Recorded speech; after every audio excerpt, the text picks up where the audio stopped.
Dans une série statistique, on dit qu'une variable quantitative, elle est continue si elle peut prendre une infinité de valeurs dans un intervalle donné.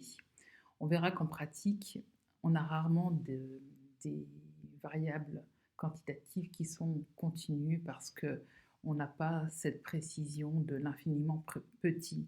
Mais pour que tu comprennes mieux, je te montre ici. Donc on te dit dans un intervalle donné. Par exemple ici, je considère les réels compris entre 0 et 10. Eh bien, j'ai vraiment une infinité de valeurs de réels qui sont compris entre 0 et 10. Alors on a un nombre fini d'entiers. Alors si on dit compris entre 0 et 10, strictement. Donc là, on n'en aura que 9 qui sont compris strictement, 9 entiers qui sont compris entre 0 et 10. Donc, on n'a que ces 9 entiers. Mais après, par exemple, je peux prendre ben, un demi. Un demi, c'est une autre valeur. Et après, je peux encore prendre un demi, enfin un quart. Ensuite, je peux prendre un huitième, etc. Je peux prendre un nombre décimal compris entre 0 et 10, par exemple 4,0623 427 000. Je peux prendre plein d'autres valeurs. J'en ai une infinité. En fait, on ne peut pas les compter sur ses doigts. Et si on prend plus, alors les irrationnels, ça donne un nombre mais qui est énorme, enfin ça s'appelle un infiniment grand. Et donc en fait, comme on peut prendre n'importe quelle valeur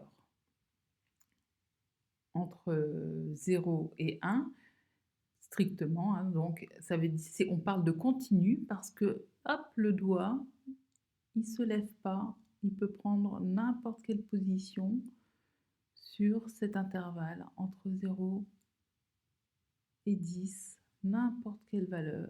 Donc on parle de continu parce qu'on ne lève pas le doigt, c'est continu.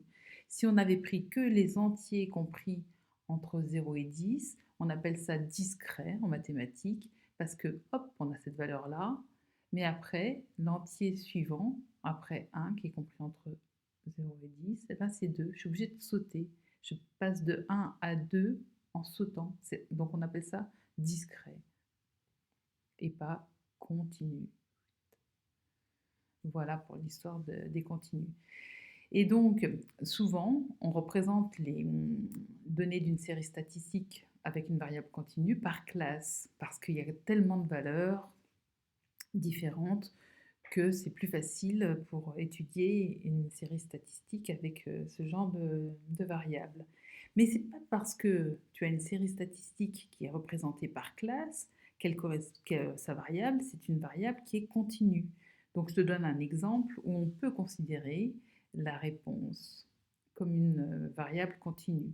C'est quand on demande à des élèves d'une école la durée totale de leur travail à la maison pendant la dernière semaine de cours avant la session d'examen. Donc il y a des élèves qui travaillent énormément et puis d'autres qui travaillent un peu moins. Enfin en tout cas, ça peut être vraiment très varié. Et puis il y a des élèves qui vont être hyper précis et qui vont donner, alors j'exagère, hein, mais leur réponse à seconde près. Puis il y en a qui se sont chronométrés et qui la donnent à milliseconde près. Bon, c'est idiot, mais en tout cas, le temps, souvent, une durée, eh bien, on considère ça comme une variable qui est continue.